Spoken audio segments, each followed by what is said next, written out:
Imagine being surrounded by giant walls with arrows raining down from above and stones being hurled at you. How would you approach enemy fortifications without being killed? The Romans created an ingenious solution, the Musculus, a true mobile wooden bunker that saved countless lives during the most brutal sieges of antiquity. But here is the important part. The Musculus was not a battering ram. While the battering ram was used to knock down walls with powerful blows, the Musculus had a completely different, yet equally vital function. It was essentially an armored corridor on wheels, a protective structure that allowed Roman soldiers to work safely while approaching enemy fortifications. Think of it as a giant mobile shield, not as a direct attack weapon. The origin of the name is fascinating. Musculus means both muscle and little mouse in Latin. Roman soldiers, with their peculiar sense of military humor, probably chose this name because of the structure's movement. When seen from a distance, sliding close to the ground toward the walls, the machine resembled a small mouse stealthily sneaking along. This discreet, low to the ground movement was intentional. The less attention it drew, the better for the men inside. But what exactly did soldiers do while protected by the Musculus? This is the crucial question. While under this mobile cover, Roman military engineers performed extremely dangerous work. They dug tunnels beneath the walls to make them collapse, removed stones from the base of the walls with pointed iron tools called terebrae, built earthen ramps that would allow siege towers to reach the top of fortifications, and filled moats around cities so heavy equipment could advance. Without the Musculus, these tasks would be practically suicidal. Defenders topped the walls, shot arrows, hurled stones with catapults, poured boiling oil, and threw flaming torches at anyone who approached. It was a hell of fire and projectiles. That is why the Musculus needed to be incredibly robust. The structure was built with heavy wooden beams, forming a resistant skeleton. Over this skeleton, thick planks created the walls and roof. But the true genius lay in the fire protection. The roof was covered with multiple layers of materials. First, a layer of bricks and mortar to increase weight and resistance. On top, fresh animal hides soaked in vinegar or seaweed drenched in water.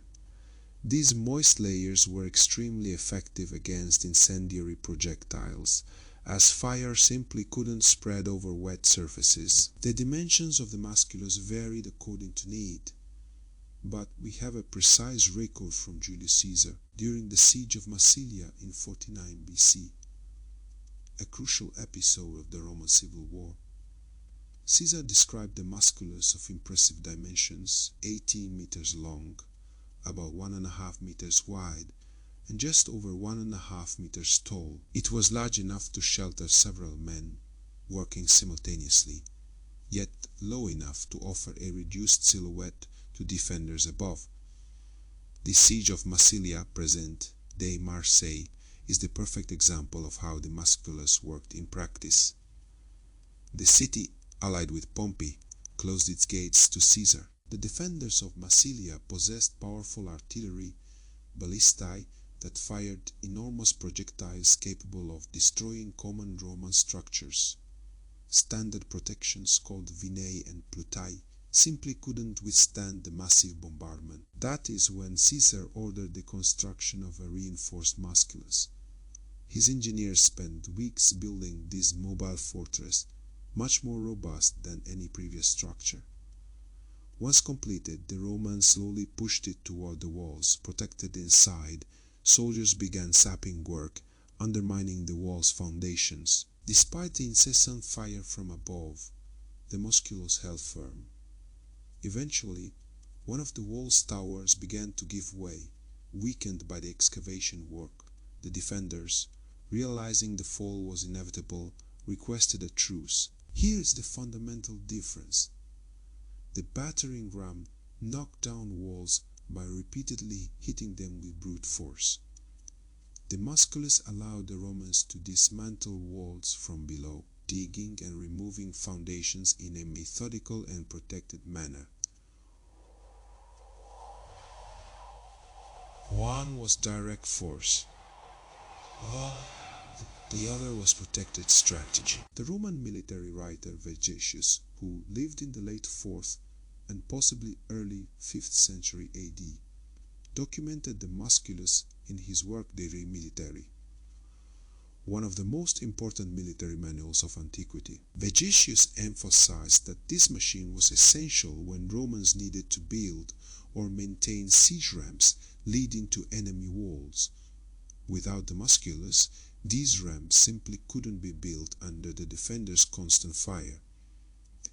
The legacy of the Musculus extends beyond Rome. This concept of mobile protective galleries influenced the development of medieval siege machines.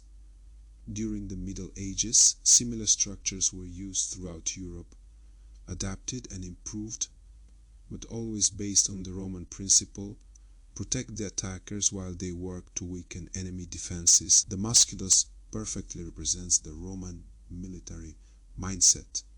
It wasn't the most spectacular weapon, it wasn't the most imposing, but it was extremely practical and effective. The Romans understood that winning sieges didn't depend solely on brute force, but on intelligent engineering, adequate protection for their troops, and strategic patience. It was this combination of innovation and pragmatism that made the Roman legions virtually unbeatable in siege warfare.